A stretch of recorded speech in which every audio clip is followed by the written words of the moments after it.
Hello viewers, আশা করি সকলেই ভালো আছেন। তো আজকে আমি আপনাদের দেখাবো কিভাবে একটি ফেসবুক অ্যাকাউন্ট পার্মানেন্টলি ডিলিট করা যায়। তো আমরা এজন্য প্রথমেই চলে যাব ফেসবুক অ্যাপসে।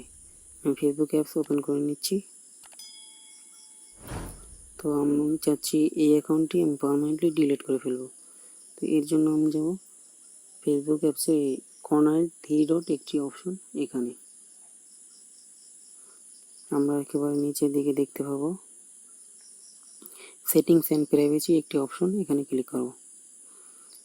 এরপরে আমরা যাব সেটিংসে। এরপরে আমরা একটু নিচের দিকে অগ্রসর হলে দেখতে পাবো account ownership and control, just এখানে ক্লিক করব। এরপরে আমরা যাব ডিঅ্যাক্টিভেশন অ্যান্ড ডিলিশন। এরপরে আমরা দুটি অপশন পাবো, ডিঅ্যাক্টিভ অ্যাকাউন্ট, ডিলিট অ্যাকাউন্ট।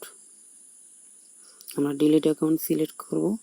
এরপরে কন্টিনিউ টু অ্যাকাউন্ট ডিলিশনে click, again continue to account ডিলিশনে ক্লিক করব। এরপর আমরা একেবারে নিচের দিকে দেখতে পাবো ডিলিট অ্যাকাউন্ট একটি অপশন, এখানে ক্লিক করব। এবার আমরা আমাদের ফেসবুক পাসওয়ার্ডটি এখানে টাইপ করব। তো যার যার পাসওয়ার্ড এখানে দিয়ে কন্টিনিউ করবেন।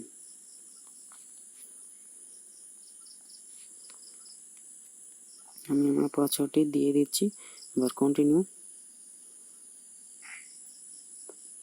ডিলিট অ্যাকাউন্ট, আমাদের ফেসবুক অ্যাকাউন্টটি ডিলিট হয়ে গেছে। তো এই ছিল আমাদের আজকের ভিডিওটি ভালো লাগলে অবশ্যই লাইক, কমেন্ট, শেয়ার করবেন।